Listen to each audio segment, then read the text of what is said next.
El potencial químico es una variable que permite describir diferentes procesos y fenómenos desde el punto de vista termodinámico. Está relacionado íntimamente con la espontaneidad y el equilibrio. La energía de Gibbs, como lo vimos anteriormente, es una variable que nace a partir de la diferencia entre la entalpía y el producto entre la temperatura y la entropía. Este producto sirve como una separación entre la energía total y la energía que será útil para procesos reversibles. El resto de la energía contenida en el sistema estará destinada a desperdiciarse en forma de calor. De ese modo, la energía de Gibbs funciona como el complemento conceptual del producto TS. Esta energía de Gibbs nos va a servir como un potencial energético asociado a procesos en los que hay cambios de temperatura o presión. En forma absoluta es una función de la temperatura y la presión, y de esa manera podemos encontrar los cambios que ocurren en algún proceso. Si añadimos una variable más asociada a la cantidad de materia en el sistema, veremos que es necesaria una derivada parcial adicional en el diferencial total de la energía de Gibbs, asociado a la cantidad de moles. De esa forma nace el concepto de potencial químico, como la versión molar, que a su vez es intensiva, de la energía de Gibbs, que se puede definir como la energía potencial para procesos termodinámicos que no implican trabajo mecánico, ya que para el trabajo mecánico se tiene la energía de Helmholtz. El potencial químico entonces va a ser la energía de Gibbs molar, pero al mismo tiempo va a ser el efecto que tiene la cantidad de materia sobre la energía de Gibbs total. Si queremos encontrar un cambio de esta energía de Gibbs que será independiente de la cantidad de materia, la ecuación que se utilizará es la misma que en un sistema cerrado. La única diferencia es que acá el sistema está definido como conteniendo un mol de materia. Para encontrar la energía de Gibbs necesitamos un estado de referencia. Normalmente se utiliza el proceso de formación con el cual se obtienen las sustancias a partir de sus elementos en estado basal. Este proceso es una reacción química generalmente hipotética que se lleva a cabo a una presión de 1 bar y 25 grados Celsius. Este proceso tiene cierta similitud con lo que se estudia en la mecánica con los objetos que caen. Por ejemplo, si un objeto cae al suelo, durante su trayectoria va a tener diferentes estados de energía potencial, según la altura en la que se encuentre. Esa altura es relativa a un estado de referencia que sería el suelo. En el estado de referencia se le asigna una energía potencial cero en forma arbitraria. Sabemos que este suelo puede cambiar de altura y, por ejemplo, si este objeto se entierra, va a tener una energía potencial negativa. Ese es el concepto de estado de referencia que se ha utilizado. La energía de Gibbs funciona del mismo modo, pero en lugar de la altura, esta depende de la temperatura y la presión. Una sustancia a ciertas condiciones va a tener una energía de Gibbs dada por esas variables medibles. Del mismo modo que este objeto va a tener una energía potencial según la altura a la que se encuentre. El estado de referencia análogo para esta sustancia va a ser entonces los elementos en estado basal, en el cual se seleccionó arbitrariamente que son las sustancias que van a tener una energía de Gibbs relativa de cero, del mismo modo como el suelo tiene una altura cero y una energía potencial cero. Entonces, la diferencia entre estos dos estados es lo que se conoce como el cambio de formación de energía de Gibbs. Es decir, si partimos desde los elementos en estado basal y producimos un mol de esta sustancia, la cantidad de energía de Gibbs que se requiere para eso está dada por este cambio. De igual forma, si tenemos una sustancia con energía de Gibbs menor a cero, o sea negativa, quiere decir que el proceso de formación reduce la cantidad de energía de Gibbs del proceso. Esto sabemos que tiene relación con la espontaneidad porque cuando hay un cambio de energía de Gibbs positivo, es decir, se requiere invertir energía, el proceso no es espontáneo. Caso contrario, en un cambio de energía de Gibbs negativo, que sería el caso que tenemos acá, el proceso es espontáneo. De esa forma, con esta referencia podemos tener nosotros una energía de Gibbs puntual que es relativa, pero nos permite encontrar los valores de energía de Gibbs planteando estos cambios no solo para diferentes sustancias, sino para diferentes estados termodinámicos. Para encontrar estos valores tenemos dos fuentes. La primera es la tabla de entalpías estándar y energías de Gibbs de formación del libro de Introducción a la Termodinámica en Ingeniería Química de Smith, Van Ness y Abbott, en la cual se encuentran muchos datos. También tenemos el manual Lange de John A. Dean en la sección 6.1 de la 15 edición, donde hay muchos datos que pueden complementar al libro de Smith-Van Ness. Con estas energías de formación podemos encontrar el potencial químico estándar, un valor que sirve de referencia para calcular cualquier otro potencial químico. Ese valor se va a encontrar desglosando el cambio de energía de Gibbs de formación como la diferencia entre el estado de referencia, donde están los elementos en estado basal, hasta el estado en el que se desea. Este símbolo que todas las energías de Gibbs presentan corresponde a una presión de un bar como estado estándar. De esa forma, el cambio de energía Gibbs de formación va a ser igual a esta diferencia. Pero como se indicó anteriormente, el estado de referencia, que son los elementos en estado basal, tienen un valor arbitrario de 0.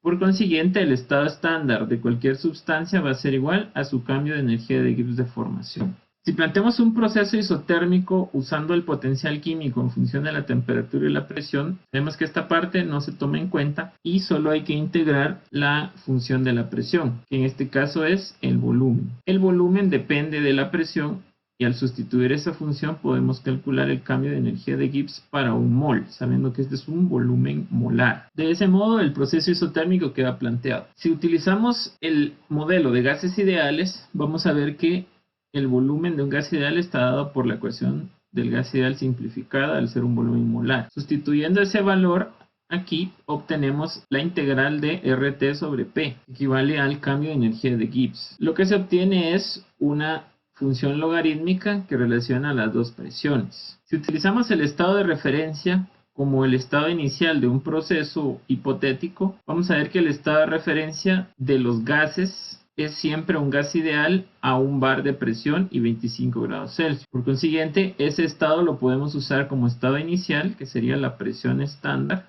sustituida acá, y el estado que nos interesa sería el estado final de este supuesto proceso. De esa forma, si despejamos este valor, podríamos obtener su valor relativo respecto del estado estándar, que sería el valor estándar más RT por el logaritmo natural de la presión sobre la presión estándar. Esta división más adelante la vamos a conocer como actividad. De esa forma, al despejar ese valor, como se dijo antes, vamos a tener la definición del potencial químico de un gas ideal, dado por la energía de Gibbs estándar de gas ideal a un bar de presión más RT por el logaritmo natural de la relación entre la presión del estado en el que se encuentra la sustancia sobre la presión estándar.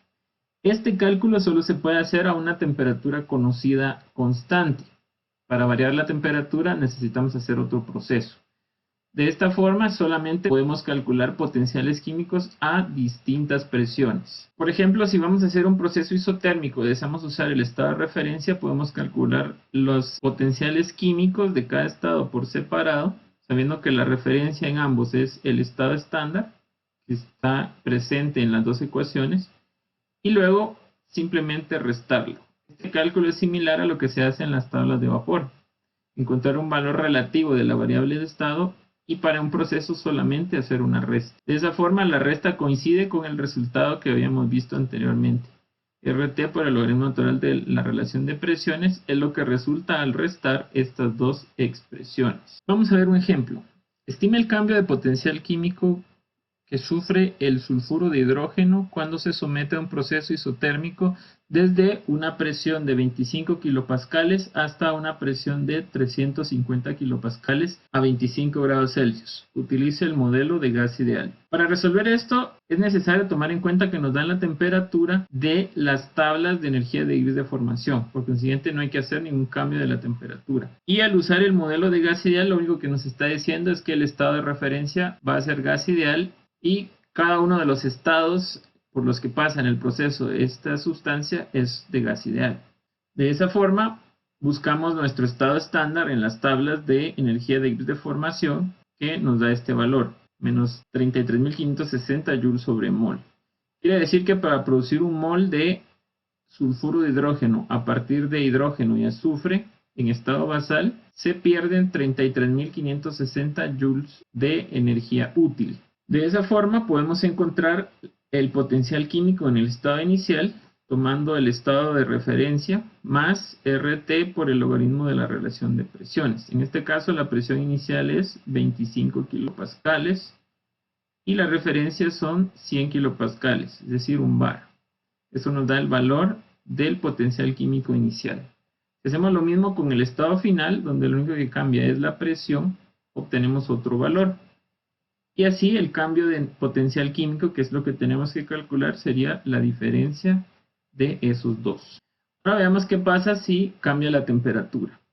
Al modificar la temperatura tenemos que tomar en cuenta que la energía de Gibbs está relacionada con la entalpía y la entropía en un estado fijo. Tomando en cuenta eso y sabiendo que los procesos de formación son independientes de la temperatura, esta relación se mantiene para los cambios estándar de formación, que como sabemos corresponden a los estados estándar. Por consiguiente, la energía de Gibbs podemos encontrarla a diferentes temperaturas si ajustamos el valor de la entalpía y la entropía a dicha temperatura. Eso lo podemos hacer tomando en cuenta que estas variables tienen una función de temperatura similar asociada a la capacidad calorífica. Como solo debemos ajustar la temperatura, ya que el ajuste de presión está incluido en la definición de potencial químico, solo necesitamos la primera parte del diferencial total. Por consiguiente, para encontrar una entalpía a cualquier temperatura, usamos la entalpía de referencia, que estaría a 25 grados Celsius, y le sumamos la diferencia de entalpía entre estos dos estados, que sería la integral de la capacidad calorífica desde 25 grados Celsius a la temperatura en cuestión.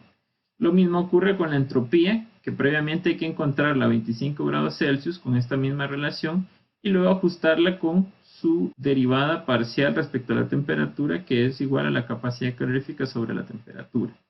De esa manera tenemos los valores de entalpía y entropía a otra temperatura. Al relacionarlos con esta ecuación, vamos a ver que la energía de Gibbs a cualquier temperatura va a ser igual a la entalpía ajustada menos la temperatura en cuestión por la entropía ajustada. Reiterando, solamente es necesario ajustar la temperatura. De esa manera, este valor se sustituye en el del potencial químico como valor estándar y la ecuación ya está ajustada a cualquier temperatura.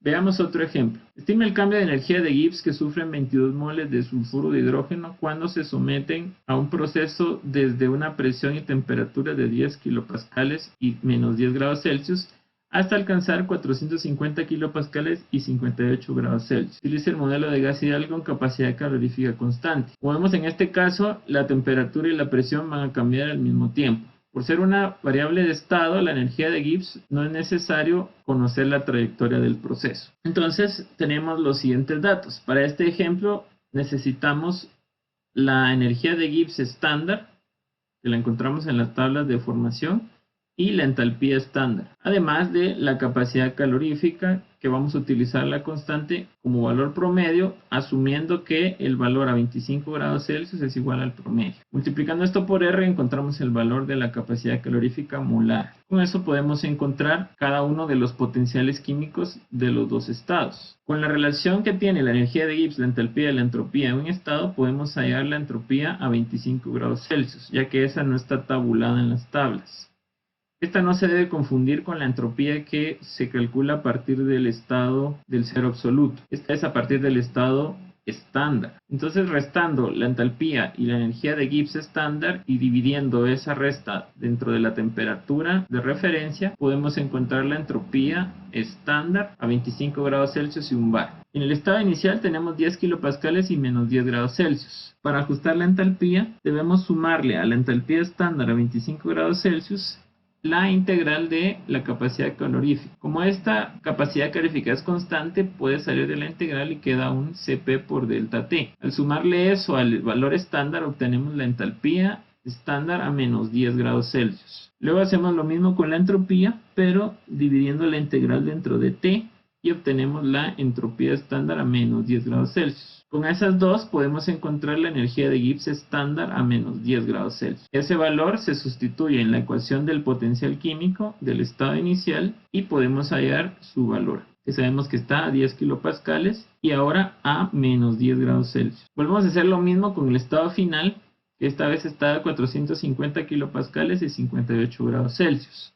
Corregimos la entalpía utilizando la misma capacidad calorífica que sabemos que se asume constante, pero variamos la temperatura final del proceso hipotético para encontrar el valor a 58 grados Celsius. Hacemos lo mismo con la entropía y obtenemos su valor estándar a 58 grados Celsius. Con la relación que tienen estas variables encontramos el valor de energía de Gibbs estándar a 58 grados Celsius, que nos da este valor.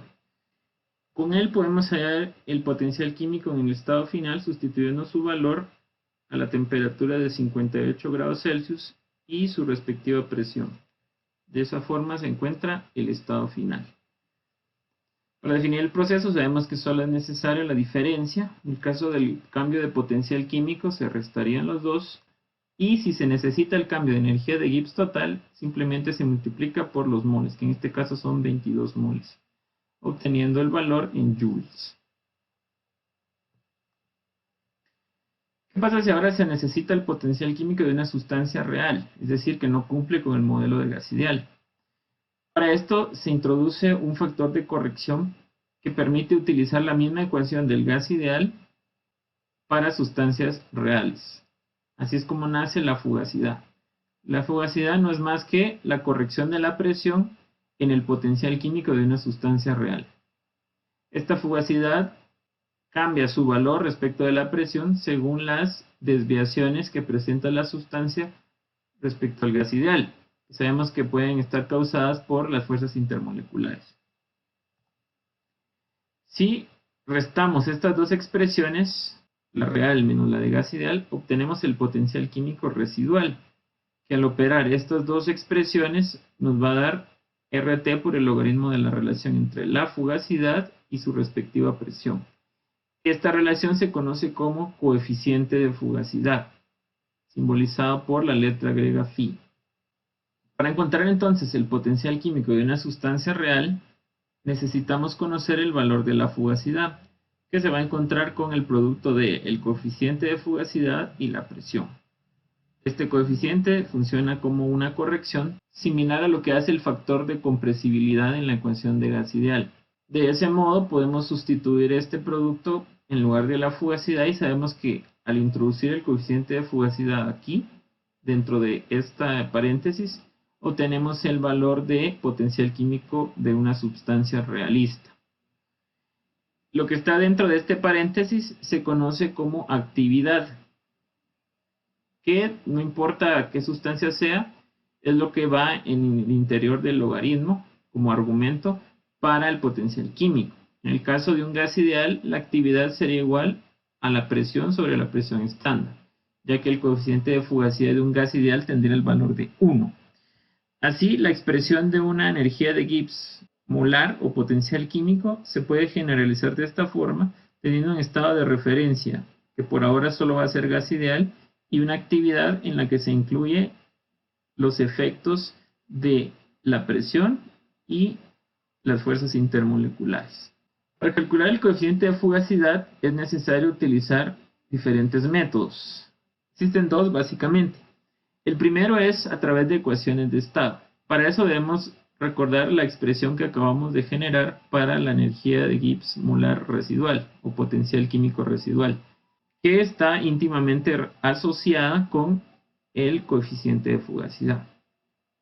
De esa forma podemos calcular esta energía de Gibbs molar residual y encontraremos el coeficiente de fugacidad. Las variables de estado residuales tienen las mismas relaciones que las variables de estado. Simplemente representan desviaciones del gas ideal. De esa forma, la energía de Gibbs residual o potencial químico residual va a estar asociada a una entropía molar residual y un volumen molar residual como efectos de la temperatura y la presión. Si se plantea nuevamente un proceso isotérmico como lo hicimos antes, pero esta vez con las propiedades residuales, vamos a ver que lo que debe haber en la integral de la presión es un volumen residual, que sabemos que es la diferencia entre el volumen molar de una sustancia y el volumen que ocuparía si fuera gas ideal. Para encontrar este valor tenemos que asignar un estado de referencia, en este caso el gas ideal. Como sabemos que las propiedades residuales de gas ideal son 0, porque estaríamos comparando a la misma sustancia con ella misma, Este valor se puede anular siempre y cuando la presión del límite inferior sea 0, porque en 0 todas las sustancias se comportan como gas ideal. De esa forma, este valor se elimina y obtenemos la expresión para encontrar el potencial químico residual, que sería la integral desde 0 hasta la presión del estado en el que se encuentra del volumen molar residual. Esto va a depender de la función de estado que utilicemos. De ese modo, para encontrar el coeficiente de fugacidad, igualamos esta integral con la expresión que teníamos antes y vemos que se relaciona con este mismo potencial residual. Para encontrar el volumen molar residual necesitamos una expresión del volumen molar de la sustancia, utilizando la ecuación de estado que lo describo de mejor forma y restando la expresión equivalente para el gas ideal, que sería RT sobre P. Hagamos un ejemplo. Estima el potencial químico del sulfuro de hidrógeno a 530 kilopascales y menos 10 grados Celsius, utilizando el modelo virial como un coeficiente. Vamos a utilizar entonces un valor de referencia a menos 10 grados Celsius, que lo calculamos antes, 32.115.337 joules sobre mol. Este está a 1 bar y menos 10 grados Celsius. Y necesitamos encontrar el coeficiente de fugacidad. Para hacer eso, vamos a partir del modelo que nos sugieren en el problema, que es el de virial con un coeficiente. Para encontrar una expresión del volumen, tenemos que acomodar las variables de alguna forma, introduciendo cierto error. Para empezar, sacamos uno de los volúmenes como factor común y el que queda dentro lo sustituimos por el gas ideal. Esto genera cierta desviación, pero sabemos que el segundo término del virial es el que tiene menor influencia. De ese modo, si sustituimos la expresión del volumen molar de gas ideal, podemos encontrar el volumen molar que se intercambió por la presión en esta parte y llegamos a esta expresión como volumen molar aproximado de la ecuación del primer virial. Al calcular el volumen residual se le resta justamente lo que equivale al gas ideal y nos queda en este caso que el volumen molar residual es aproximadamente igual al coeficiente virial B. De esa forma, si sustituimos eso en la expresión de la energía de Gibbs molar residual, vamos a obtener que, como este coeficiente virial es independiente de la presión, puede salir de la integral y nos queda el producto de ese coeficiente por la presión.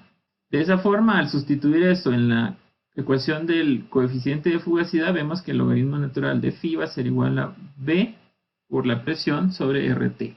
Simplemente nos queda calcular el coeficiente virial. Para eso necesitamos los tres datos que identifican a la sustancia, H2S, la temperatura crítica, la presión crítica y el factor acéntrico. Con la temperatura residual, que es la relación entre la temperatura y la temperatura crítica, podemos calcular los dos coeficientes reducidos, el de fluido simple y su corrección. Con ellos podemos encontrar entonces el valor de B, que en este caso, por las unidades que se utilizaron, está en litros sobre mol. Este valor se sustituye acá y se puede encontrar entonces la energía de Gibbs molar residual y el coeficiente de fugacidad. Para encontrar el potencial químico corregido hay dos métodos. El primero es calculando la energía de Gibbs residual, como vimos antes, que es el producto del coeficiente virial por la presión. Eso nos da joules sobre mol. Luego calcular el potencial químico, como lo vimos anteriormente, para gas ideal. Y a ese valor sumarle el residual. La suma del potencial químico de gas ideal más el residual nos va a dar el valor real, que sería la respuesta. El otro método sería calculando el coeficiente de fugacidad a través de la relación que tiene con el potencial químico residual y mediante una exponencial encontramos su valor. Luego podemos calcular la fugacidad multiplicando el coeficiente de fugacidad por la presión y la actividad dividiendo esta fugacidad entre la presión estándar, que es 1 bar. Sustituimos esas expresiones de alguna forma en el potencial químico, puede ser la fugacidad o de la otra forma el coeficiente de fugacidad, y de esa manera encontramos en una forma directa el potencial químico real, que si nos damos cuenta nos queda el mismo valor. De igual forma podríamos hacer este proceso con otras ecuaciones de estado. Por ejemplo, si lo quisiéramos hacer con la ecuación de Van der Waals, tomamos esta expresión que la define y la tenemos que simplificar un poco para lograr despejar uno de los volúmenes. Una estrategia que se recomienda es insertar el coeficiente B en uno de los volúmenes que forman este cuadrado y extraer esta expresión como un factor común. Luego el volumen que quede dentro de este paréntesis lo vamos a sustituir por el de gas ideal, obteniendo lo siguiente. De esta forma podemos despejar este volumen aproximadamente con la ecuación de Van der Waals, obteniendo esta expresión. Luego se calcula el volumen molar residual, restándole a esto la expresión para el volumen molar de gas ideal y se obtiene una ecuación que define el volumen molar residual. Esto se introduce a la integral de la energía de Gibbs residual, que está relacionada con el coeficiente de fugacidad, y como nuevamente es independiente de la presión, puede salir de la expresión y solo queda multiplicada por P. De esa forma se puede hallar un coeficiente de fugacidad con el modelo de Van der Waals. Otra forma de encontrar los coeficientes de fugacidad alterna a las ecuaciones de estado es la correlación generalizada de Lie-Kessler, que se puede ver como tabla o como gráfica en algunos casos y utiliza la relación lineal de Pitzer, donde el valor del logaritmo natural de phi va a estar dado por una ecuación lineal, donde este valor aparenta ser el intercepto, que es el coeficiente de fugacidad de fluido simple, recordemos que es un fluido simple, y la corrección, que está matizada por el factor acéntrico. Si aplicamos exponencial a esta ecuación, obtenemos una donde no están los logaritmos y el factor acéntrico queda como exponente. Estos dos valores se pueden encontrar en las tablas del libro de Smith-Van Ness, donde en la tabla izquierda está el valor del fluido simple, que está en función de la presión reducida y la temperatura reducida, y en la tabla derecha podemos hallar el valor del coeficiente de fugacidad de corrección. Ambos están de esta forma. Entonces, esta es una forma más fácil de encontrar los coeficientes de fugacidad, pero tiene el problema que si hay un valor intermedio que no se encuentra, es necesario interpolar. Eso le quita exactitud.